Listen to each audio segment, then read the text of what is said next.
Johnson & Johnson is an American multinational pharmaceutical, biotechnology, and medical technologies corporation headquartered in New Brunswick, New Jersey, and publicly traded on the New York Stock Exchange.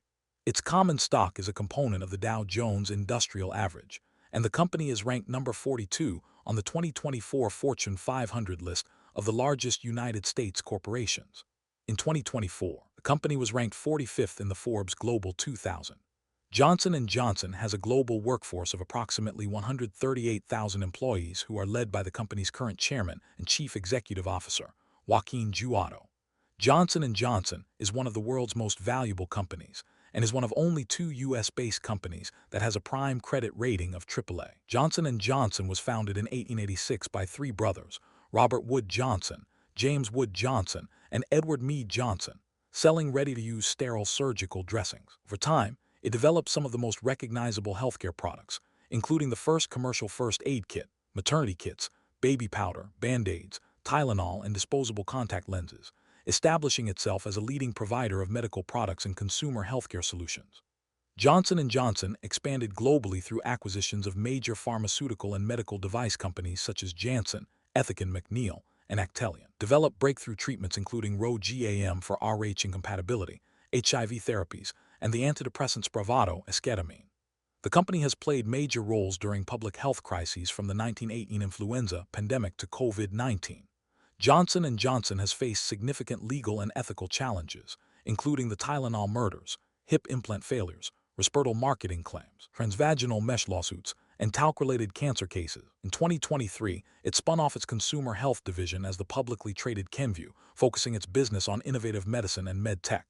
By 2025, the company reported nearly $89 billion in revenue, continued large-scale acquisitions. History: 1873 to 1885.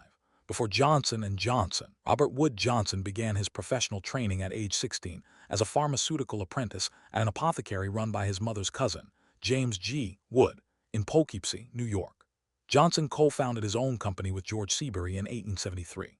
The New York-based Seabury & Johnson became known for its medicated plasters. Robert Wood Johnson represented the company at the 1876 World's Fair. There he heard Joseph Lister's explanation of a new procedure, antiseptic surgery. Johnson parted ways with his business partner Seabury in 1885. 1886, founding of Johnson & Johnson. Robert Wood Johnson joined his brothers, James Wood Johnson and Edward Mead Johnson, and created a line of ready-to-use sterile surgical dressings in 1886. They founded Johnson & Johnson in 1886 with 14 employees, 8 women and 6 men. Johnson & Johnson opened its first factory building in the old Janeway and Carpenter factory on Nielsen Street in New Brunswick, New Jersey. They manufactured sterile surgical supplies, household products, and medical guides. Those products initially featured a logo that resembled the signature of James Wood Johnson. Robert Wood Johnson served as the first president of the company, 1887 to 1942. Early history: the company sold medicated plasters such as Johnson & Johnson's Black Perfect Taffeta Court Plaster, and also manufactured the world's first sterile surgical products, including sutures, absorbent cotton, and gauze. Company published Modern Methods of Antiseptic Wound Treatment, a guide on how to do sterile surgery using its products, and in 1888, distributed 85,000 copies to doctors and pharmacists across the United States. The manual was translated into 3 languages and distributed worldwide. The first commercial first aid kit was designed in 1888 to support railroad construction workers, who were often hundreds of miles from medical care. The kits included antiseptic emergency supplies and directions for field use. In 1901, the company published the Handbook of First Aid, a guide on applying first aid. In 1889, the company hired pharmacist Fred Kilmer as its first scientific director, who led its scientific research and wrote educational manuals. Kilmer's first achievement as scientific director was developing the industrial sterilization process. He was employed at the company until 1934. Johnson & Johnson had more than 400 employees and 14 buildings by 1894. In 1894, the company began producing Johnson's baby powder, the company's first baby product. The company introduced the world's first maternity kit in 1894 to aid at-home births, called Dr. Simpson's Maternity Packet, presumably after Scottish obstetrician James Young Simpson. The kit included a washcloth, safety pins, sterile sutures, sponges and gauze, antiseptic soap, an obstetric sheet and ligatures, flannel to wrap the baby in, and a chart for keeping birth records. The products were later marketed separately, including Lister's towels, the world's first mass-produced sanitary napkins. Kilmer wrote Hygiene in Maternity, an instructional guide for mothers before and after delivery. In 1904, the company expanded its baby care products with Lister's sanitary diapers, a diaper product for infants. During the Spanish-American War, Johnson & Johnson developed and donated 300,000 packaged compressed surgical dressings for soldiers in the field and created a trauma stretcher for field medics. The company donated its products in disaster relief efforts of the 1900 Galveston hurricane and the 1906 San Francisco earthquake. Johnson & Johnson vaccinated all of its employees against smallpox during the 1901 smallpox epidemic. The firm employed more than 1,200 people by 1910. Women accounted for half of the company's workforce and led a quarter of its departments. Robert Wood Johnson died in 1910, and he was succeeded as president of the company by his brother James Wood Johnson. During World War I, Johnson & Johnson factories increased production to meet wartime demands for sterile surgical products. In 1916, the company acquired Chicopee Manufacturing Company in Chicopee Falls, Massachusetts, to meet demand.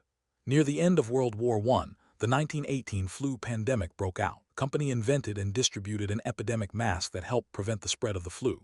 In 1919, Johnson & Johnson opened the Gilmer plant near Montreal, its first factory outside the United States, which produced surgical products for international customers. In 1924, the company's first overseas manufacturing facility was opened in Slough, England. In 1920, Earl Dixon combined two Johnson & Johnson products, adhesive tape and gauze, to create the first commercial adhesive bandage. Band-Aid brand adhesive bandages began sales the following year. In 1921, the company released Johnson's Baby Soap. Named after its Massachusetts facility, Johnson & Johnson built a textile mill in Company Town, Chicopee, outside Gainesville, Georgia. In the 1930s, the company expanded operations to Argentina, Brazil, Mexico, and South Africa. In 1931, Johnson & Johnson introduced the first prescription contraceptive gel marketed as Orthogynon. Robert Wood Johnson II became president of the company in 1932. During the Great Depression, Johnson & Johnson kept all its workers employed and raised wages by 5%. In 1933, Robert Wood Johnson II wrote a letter to Franklin D. Roosevelt, calling for a federal law to increase wages and reduce hours for all American workers. The company also opened a new facility in Chicago during that period. Johnson wrote and distributed Tri-Reality, a discussion of hours, wages, and the industrial future, to persuade business leaders to follow his lead, advocating that business is more than profit and that companies have responsibilities to consumers, employees, and society. In Tri-Reality, the section titled An Industrial Philosophy would later become the company's credo. In 1935, Johnson's baby oil was added to its line of baby products. Both male and female Johnson and Johnson employees were drafted and enlisted during World War II. The company ensured no one would lose their job when they returned home. Robert Wood Johnson II was appointed head of the Smaller War Plants Corporation in Washington, D.C. His work ensured U.S. factories with under 500 employees were awarded government contracts.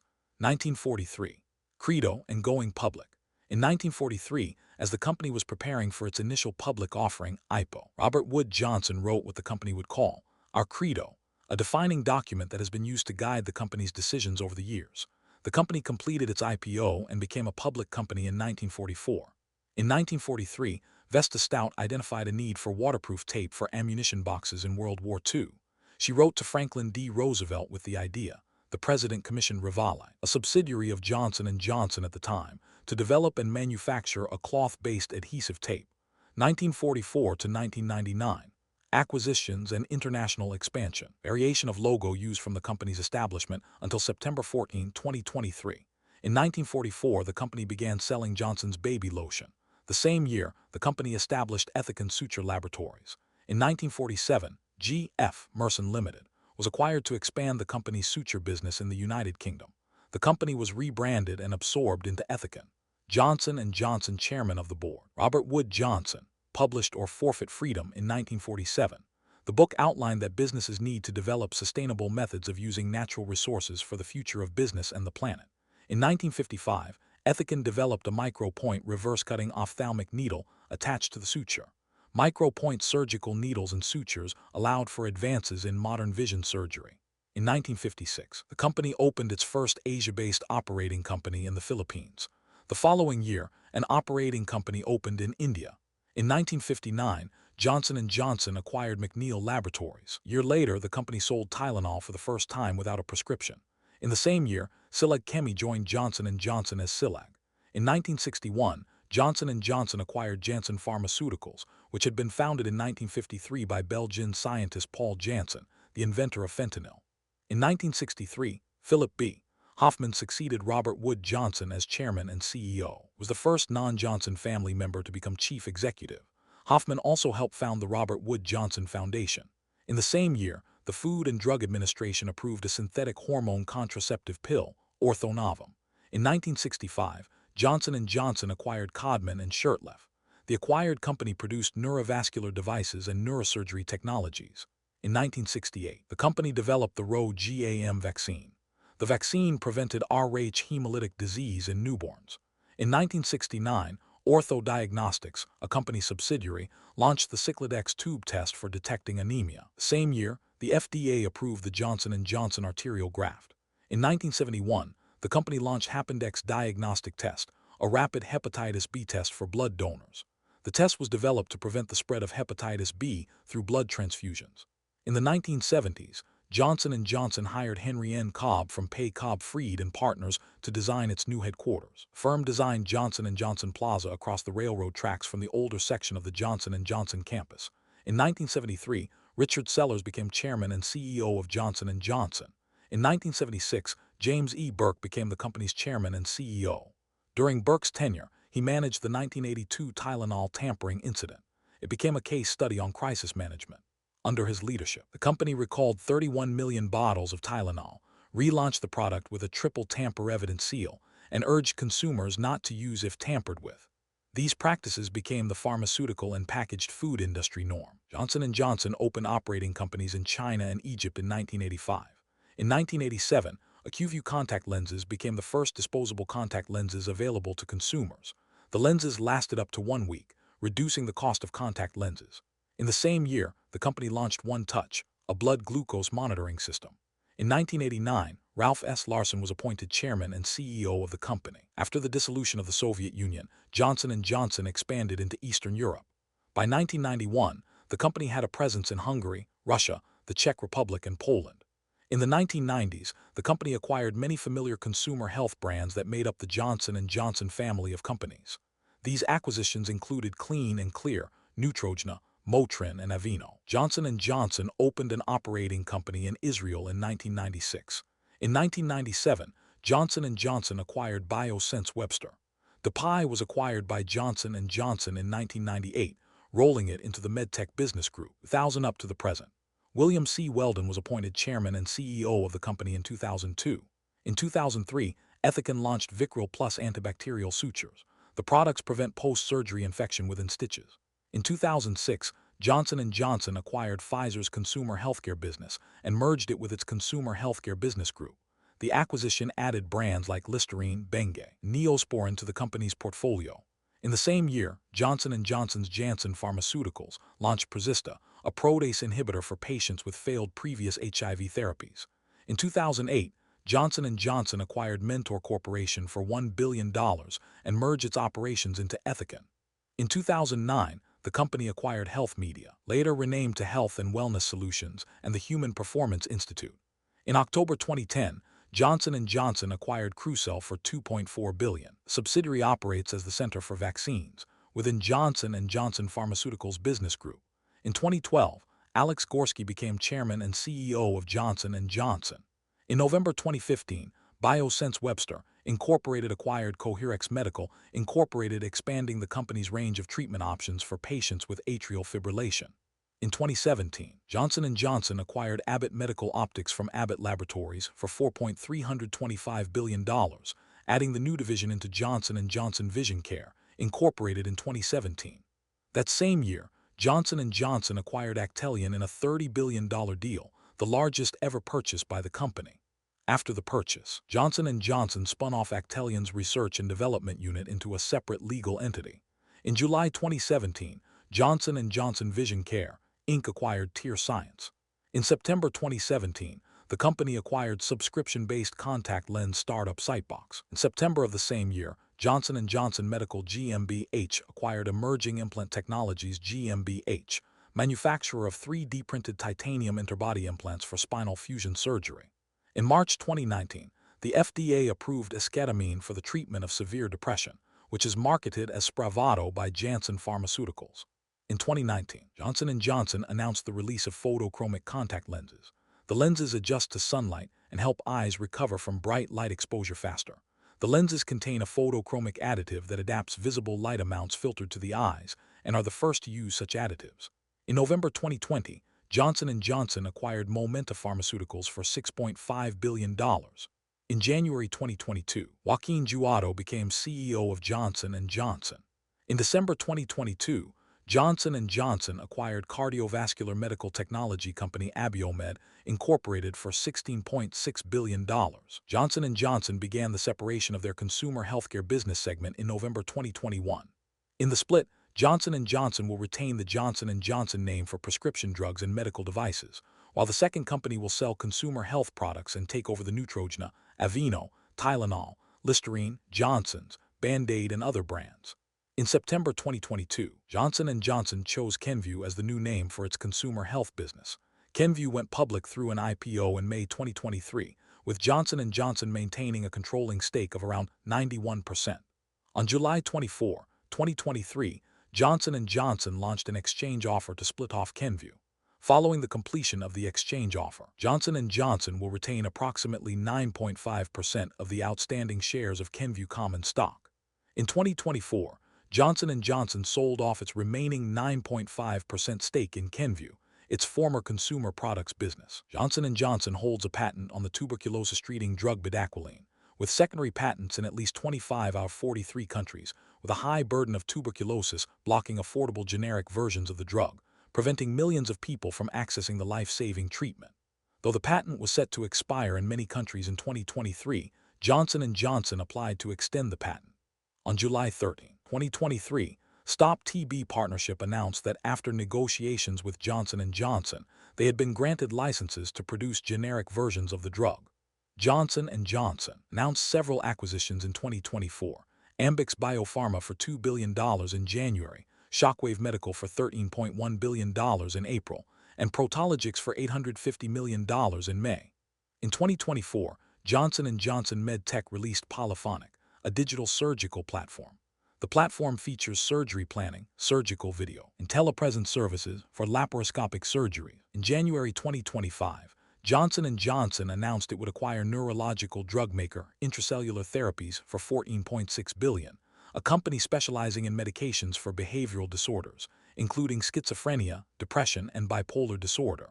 Coronavirus, COVID-19 response. Johnson & Johnson committed over $1 billion toward the development of a not-for-profit COVID-19 vaccine in partnership with the Biomedical Advanced Research and Development Authority, BARDA, Office of the Assistant Secretary for Preparedness and Response, ASPR, at the U.S. Department of Health and Human Services, HHS. Paul Stoffels of Johnson & Johnson said, "In order to go fast, the people of Johnson & Johnson are committed to do this, and all together we say, we're going to do this not for profit. That's the fastest and the best way to find all the collaborations in the world to make this happen, so we commit to bring this at a not-for-profit level." Janssen Vaccines, in partnership with Beth Israel Deaconess Medical Center, BIDM, is responsible for developing the vaccine candidate, based on the same technology used to make its Ebola vaccine.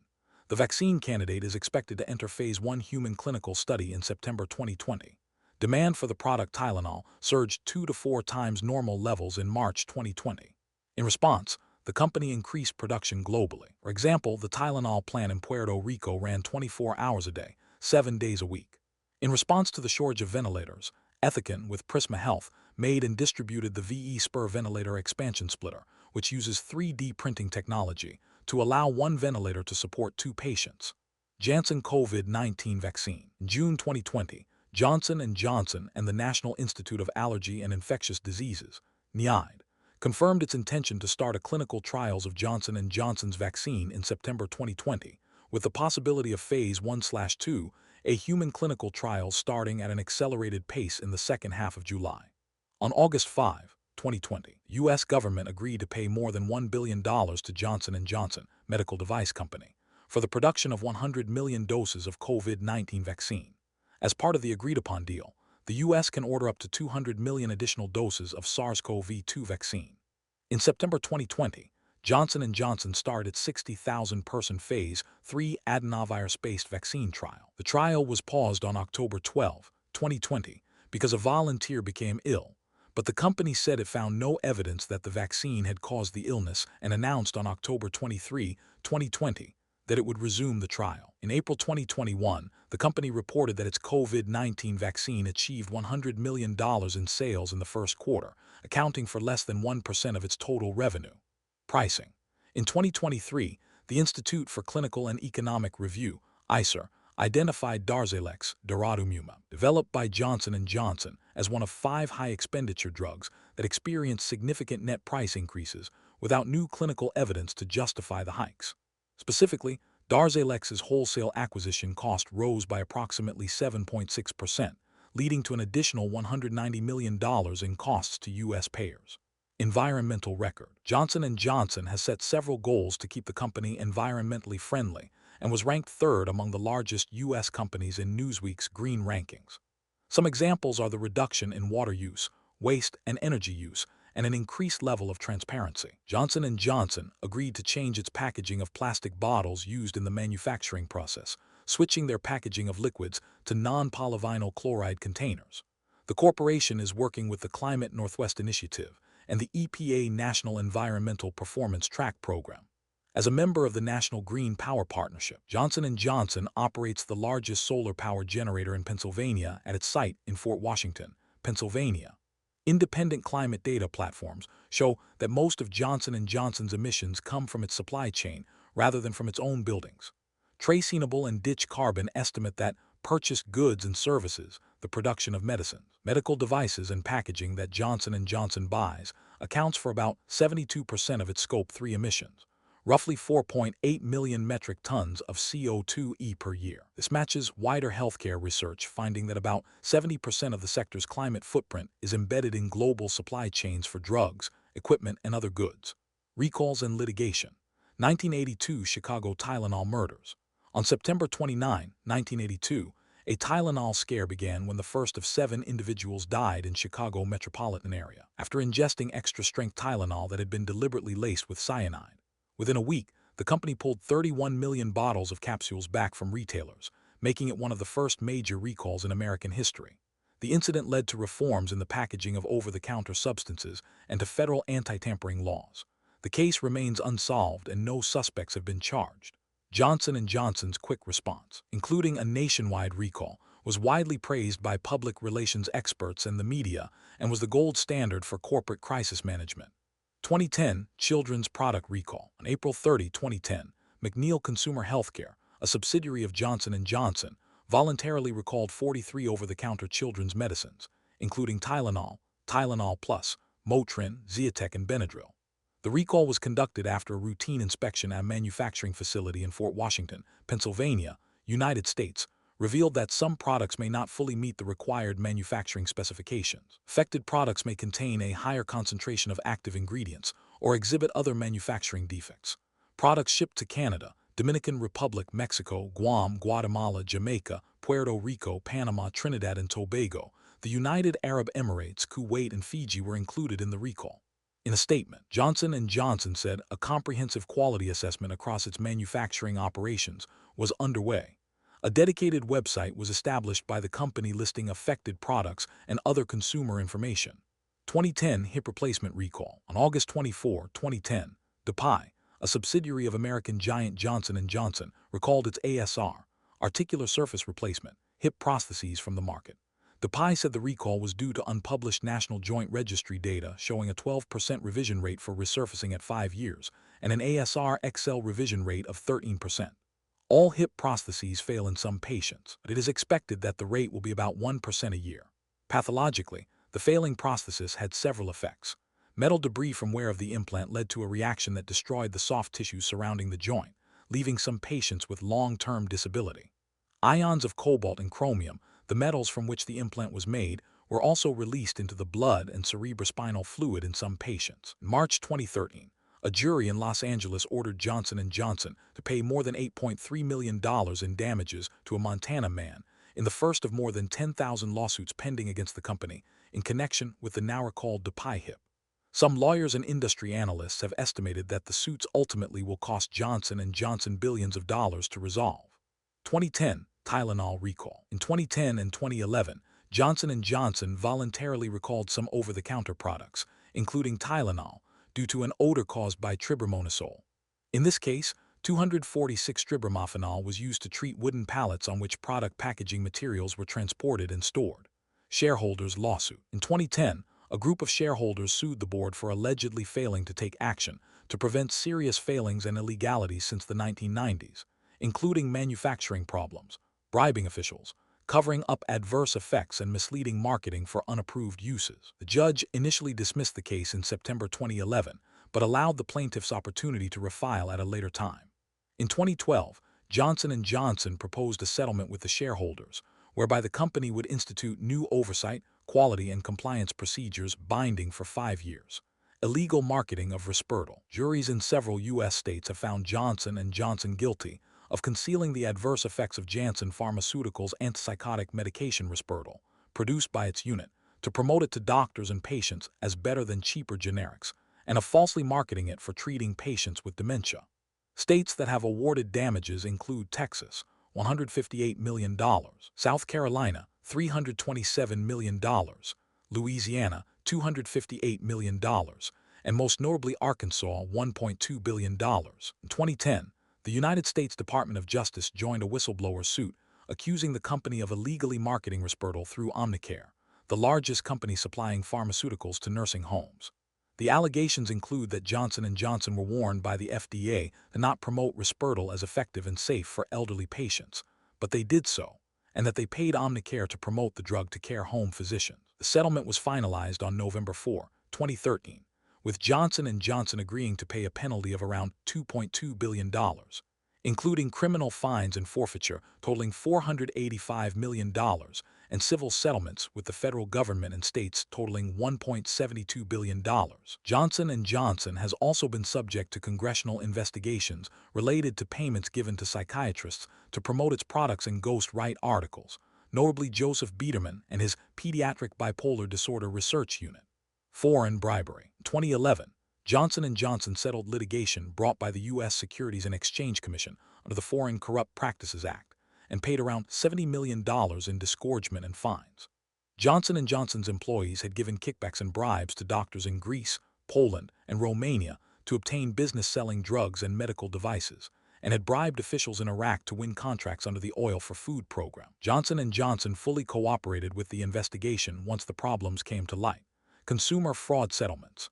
In May 2017, Johnson & Johnson reached an agreement to pay $33 million to several states to settle consumer fraud allegations in some of the company's over-the-counter drugs.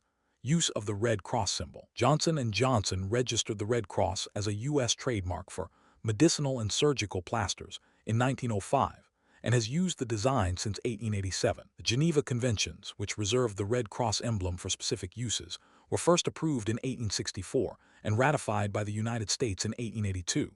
However, the emblem was not protected by U.S. law for the use of the American Red Cross arc and the U.S. military until after Johnson & Johnson had obtained its trademark.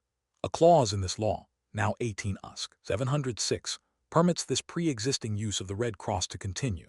A declaration made by the U.S. upon its ratification of the 1949 Geneva Conventions includes a reservation that pre-1905 U.S. domestic uses of the Red Cross, such as Johnson & Johnson's, would remain lawful as long as the cross is not used on aircraft, vessels, vehicles, buildings, or other structures, or upon the ground, i.e., uses which could be confused with its military uses.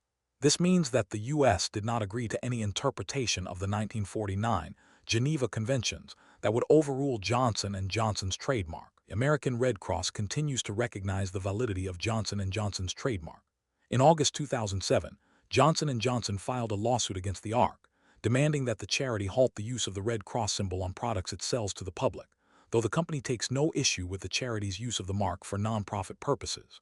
In May 2008, the judge in the case dismissed most of Johnson & Johnson's claims, and a month later, the two organizations announced a settlement had been reached in which both parties would continue to use the symbol. Boston Scientific lawsuits.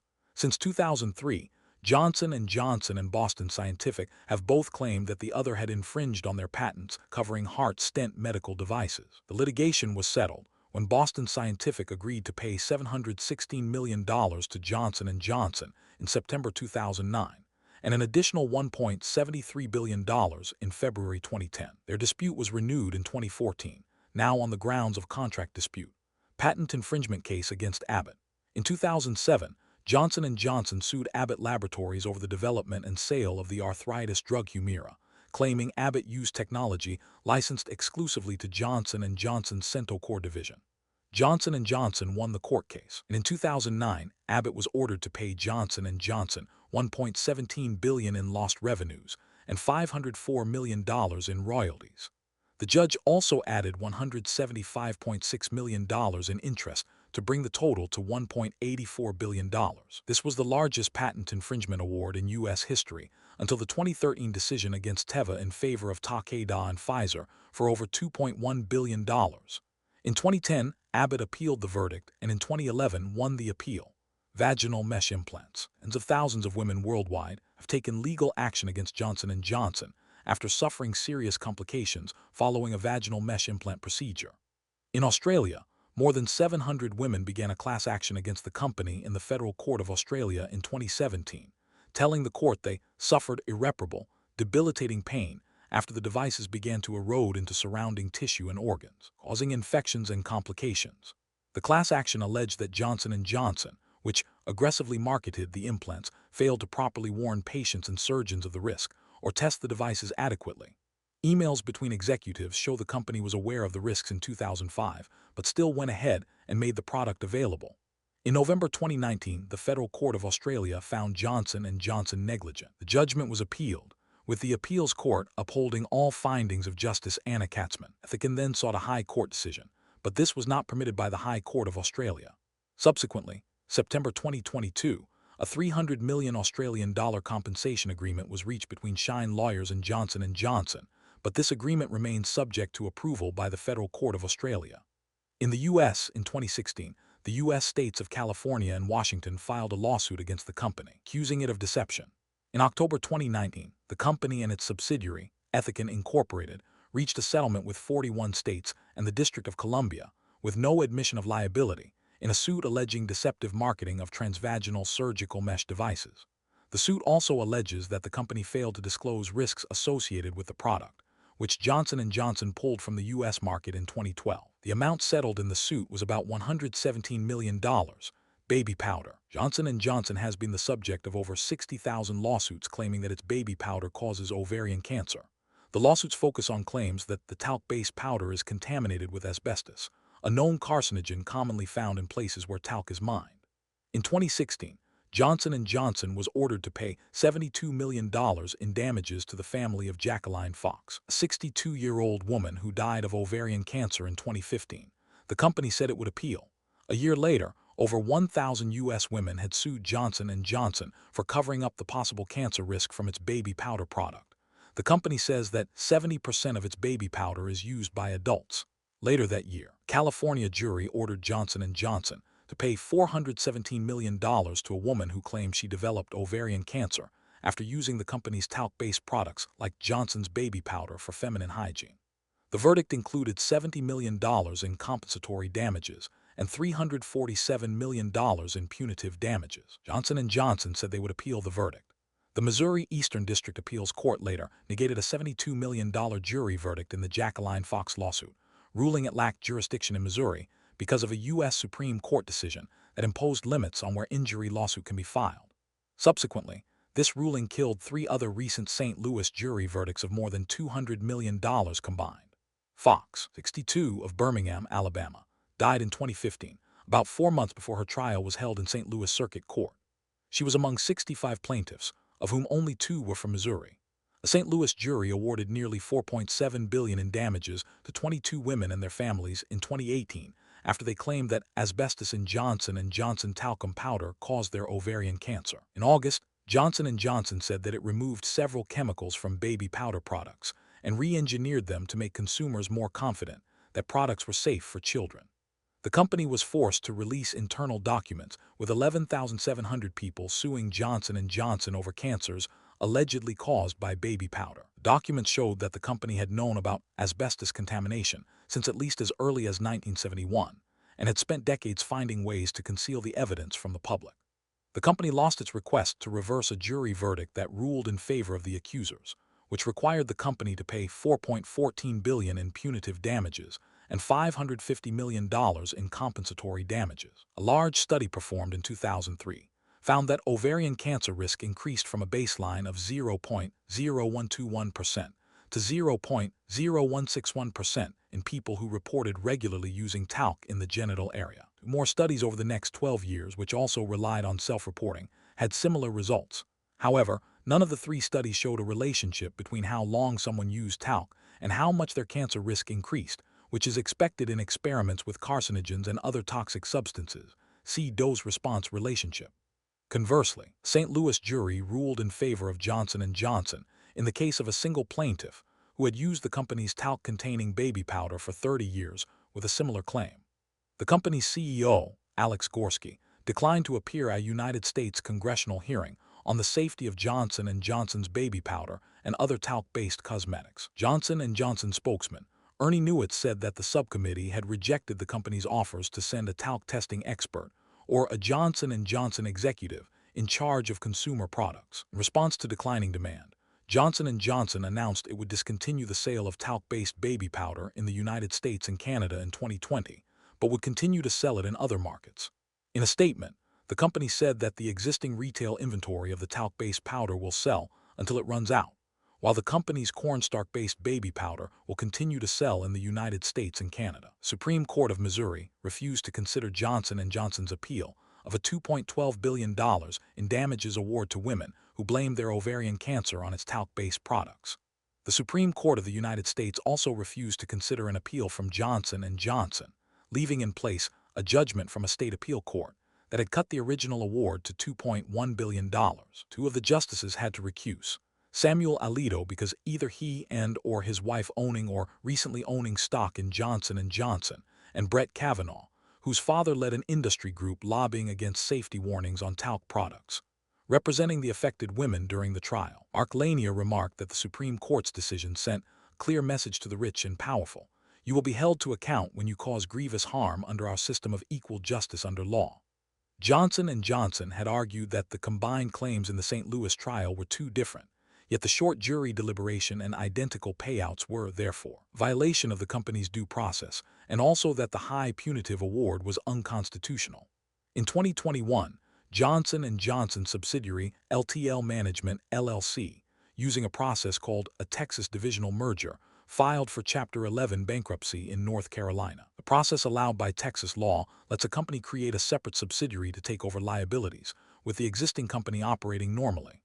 The new company, with a different name, can locate in a state such as North Carolina where bankruptcy laws are different, and then declare bankruptcy, paying less than the original company would have. In the case of LTL, a $2 billion trust will be created, paired to $25 billion if Johnson & Johnson had declared bankruptcy. According to the filing, a company known as Old JJCI took on the baby powder-related liabilities in 1979, while Johnson & Johnson remained a defendant.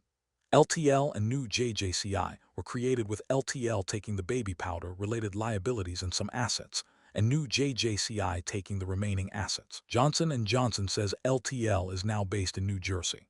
The company announced that it would stop making talc-based powder by 2023 and replace it with cornstarch-based powders. Company says the talc-based powder is safe to use and does not contain asbestos. Lawsuit showed connections between Johnson & Johnson and the Holmesburg prison experiments. In 2023, the number of lawsuits regarding talc-based baby powder exceeded 40,000 as more claimants came forward to say that the company's product caused them to have cancer. Johnson & Johnson offered $9 billion to settle all the lawsuits against the company, up from the previous figure of $2 billion. In February 2025, as the number of talc-based powder-related lawsuits sits at over 62,000, Johnson & Johnson offered a settlement of $10 billion to end litigation, funded by a subsidiary's filing for Chapter 11 bankruptcy, reliant on the approval from Houston bankruptcy judge Christopher Lopez. While the proposal showed significantly more support compared to their last bankruptcy attempts, There are accusations of the company pushing against negative votes and widely accepting positive ones. Adam Silverstein, an attorney representing plaintiffs rejecting the proposal, branded the move as a blatant double standard. In a statement to Lopez, the judge ultimately denied Johnson & Johnson's attempt. In October 2025, a Los Angeles court ordered Johnson & Johnson to pay $966 million to the family of a woman who died from mesothelioma in 2021. The ruling came days after a South Carolina court rejected a lawsuit of a man that similarly claimed asbestos fibers in baby powder caused his cancer. Johnson & Johnson called the ruling unconstitutional and said it would appeal. Since this ruling, Johnson & Johnson has seen a 17% rise in talc cancer-related suits. Opioid epidemic. By 2018, the company had become embroiled in the opioid epidemic in the United States and had become a target of lawsuits. Over 500 opioid-related cases have been filed as of May 2018 against Johnson & Johnson and its competitors. In Idaho, Johnson & Johnson is part of a lawsuit accusing the company for being partially to blame for opioid-related overdose deaths. The first major trial began in Oklahoma in May 2019.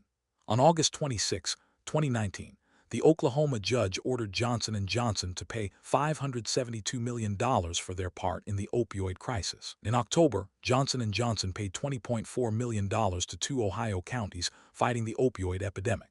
In January 2022, Johnson & Johnson agreed to pay up to $5 billion as part of a $26 billion settlement which included McKesson, AmerisourceBergen, and Cardinal Health. Had the states gone to court, the companies could have faced up to $95 billion in penalties. Northeastern Ohio settlement. In October 2019, the company agreed to a settlement of $20.4 million with Northeastern Ohio's most populous counties of Cuyahoga, containing Cleveland and Summit, Akron. The settlement allows the company avoidance of a trial accusing Johnson & Johnson and many other pharmaceutical manufacturers of helping to spark the U.S. opioid epidemic. The trial was thought to be an indicator for thousands of opioid-related lawsuits against many drug manufacturers. The arrangement, which contains no admission of liability by the company, provides the counties $10 million in cash, $5 million for legal expenses, and $5.4 million in contributions to opioid-related nonprofit organizations in the counties. Public-private engagement. Johnson & Johnson and its subsidiaries engage with the public and private sectors in a variety of settings including to promote research and development, academic funding, event sponsorship, philanthropy, and political lobbying. Academia. Johnson & Johnson is a matching gift donor to the Institute for Advanced Study.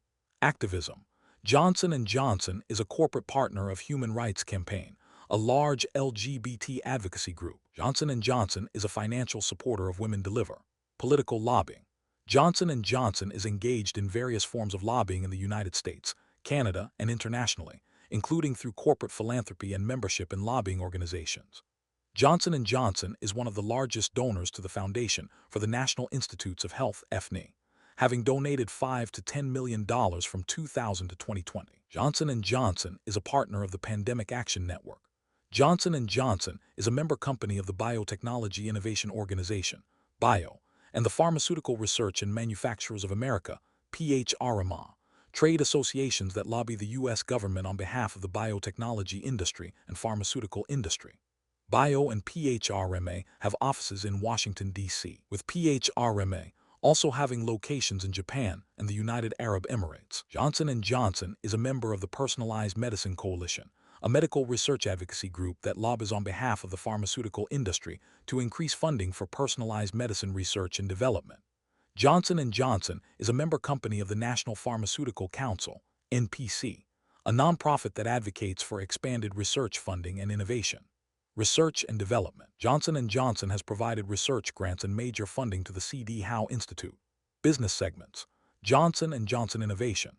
Johnson & Johnson Innovation, LLC JJI, is a subsidiary of Johnson & Johnson. JJI focuses on early-stage, life science, and technology innovations to advance the company's research and development pipeline. JJI provides startups with sourcing, infrastructure, and capital equipment at JLabs, financing and venture capital at JJDC, Incorporated, and collaborations leading to the potential development of medical device technologies, pharmaceuticals, and therapeutics. There are 4 JJI Innovation Centers located in London, Shanghai, Boston, Cambridge, and the San Francisco Bay Area. There are 13 JLabs incubators located in the Bay Area, San Francisco and South San Francisco, Belgium, Beers, Boston, Cambridge, and Lowell, Houston, TMC, New York City, Philadelphia, San Diego, Shanghai, Toronto, and Washington, D.C. Johnson & Johnson business segments. The company's business is divided into two business segments, innovative medicine and med tech. Innovative medicine, formerly known as pharmaceuticals, segment is focused on 6 therapeutic areas: immunology, rheumatoid arthritis, inflammatory bowel disease and psoriasis, infectious diseases, HIV/AIDS, neuroscience, mood disorders, neurodegenerative disorders, and schizophrenia, oncology, solid tumors including lung cancer, prostate cancer, and bladder cancer, and hematologic malignancies, cardiovascular, metabolism, retina, thrombosis and diabetes, and pulmonary hypertension, pulmonary arterial hypertension. MedTech. The Cardiovascular and Specialty Solutions Group includes electrophysiology products that diagnose and treat cardiac arrhythmias, devices used in the endovascular treatment of hemorrhagic and ischemic stroke, solutions that focus on breast reconstruction and aesthetics, and ear, nose, and throat procedures. The orthopedics portfolio is composed of specialties including joint reconstruction, trauma, extremities, craniomaxillofacial, spinal surgery, and sports medicine, in addition to the Veli's digital surgery portfolio. The surgery portfolio includes advanced surgical innovations and solutions such as sutures, staplers, energy devices, and advanced hemostats, along with interventional ablation, surgical robotics, and digital solutions. Johnson & Johnson Vision portfolio includes contact lenses, intraocular lens, automated treatment for dry eye, and 4 brands of laser vision correction systems. Finance. For the fiscal year 2024, Johnson & Johnson reported earnings of $14.07 billion, with an annual revenue of $88.82 billion. Johnson & Johnson's shares traded at over $165 per share, and its market capitalization was valued at over $394 billion in March 2025. Its sales by region were constituted as follows: United States, 56.63%, Europe, 22.76%, Asia-Pacific, Africa, 15.3%, Western Hemisphere outside the U.S., 5.31%. Ownership. Institutional investors hold 73.57% of outstanding shares. The 10 largest shareholders as of December 2024. The Vanguard Group, 9.67%, BlackRock, 8.36%, State Street Corporation, 5.58%, Geode Capital Management, 2.40%, Morgan Stanley, 1.82%, JP Morgan Chase, 1.61%, State Farm, 1.32%, Northern Trust, 1.28%, Norges Bank, 1.26%, Wellington Management Group, 1.01%.